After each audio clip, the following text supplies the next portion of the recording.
Welcome back.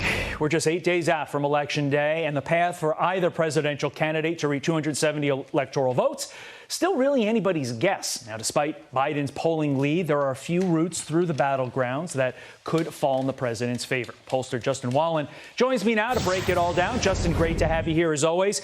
Here's what is at stake. Let's take a look right now. You see key battlegrounds for 2020. 20 votes, Pennsylvania, 29, Florida, 10, Wisconsin, 16, Michigan, 11, Arizona, and 18, Ohio. And here's what the polling currently shows. You can see Biden is leading in the polls in all but Ohio. You, though, say there is a path for a Trump victory. Bunch of scenarios. Let's start with the first one. Basically, under this latest scenario, Trump would win Wisconsin, Michigan, Ohio, and Florida, and Joe Biden would take Pennsylvania and Arizona. Walk us through that one. Sure. So the key to keep in mind for all of these scenarios is Trump can lose 36 electoral college votes and still win. So that's going to be for each one of these different items. And numerically, yes, Biden is winning in all of these different items except Ohio. But statistically speaking, the only really larger margins, win margins beyond the margin of error are in Michigan and Pennsylvania. So that's key to what we're going to talk about. So in this case, what you'll see is he's got to win. Trump has to win Michigan in order to win in this scenario.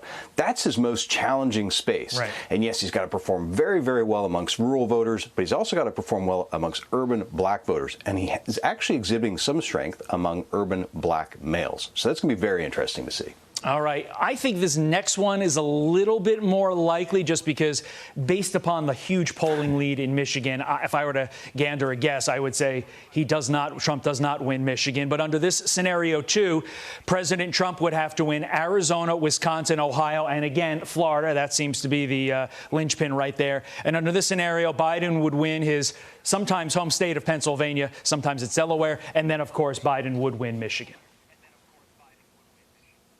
Right, you're absolutely right.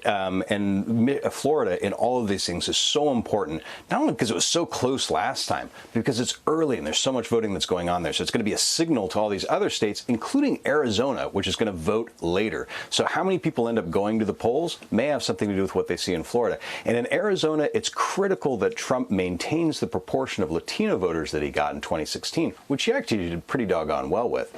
So if he's able to maintain that, he could win Arizona and able to win that scenario.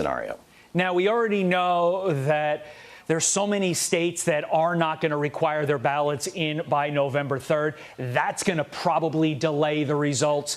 But you throw another scenario into the mix, Justin Wallin. What if they tie in these states, leading to a possible electoral college tie? Under your scenario here, Biden would win Arizona, Wisconsin, and Michigan. Trump would win Ohio, Pennsylvania, and Florida. That's right. And for this situation to play out, Trump has to maintain at least his strength among rural voters. Each one of these states, that's the key. And it's really kind of his bastion. This is where he loses enough electoral college votes where he has to keep 57 electoral college votes. And that's what these three states, Pennsylvania, Ohio, and Florida, really are able to do for him. And that's rural voters, as well as, of course, white males age 25 and older. All right, the big talk this weekend, nearly 59 million votes already in as early voters flood the polls. Can you hear me, Justin? You got me there? I can. Thanks. All right, cool. Yeah. What's your number one takeaway from these absolutely ridiculously high early voting numbers? It is ridiculous. It's amazing. It's unprecedented. I mean, some folks are saying we're going to have as many as 150 million people vote in this election. And that's more than any election since 1908. It's 65% of the voting population. That's up over the 56% in 2016. So it's incredibly huge, and Trump has to perform well amongst those who are going to the polls. What we're seeing is there's a Democratic advantage among people who are voting by mail. So if President Trump is able to overperform amongst people who traditionally Republicans do better with, folks who are actually voting in person, he still has one of those paths to victory that we were talking about a little bit earlier.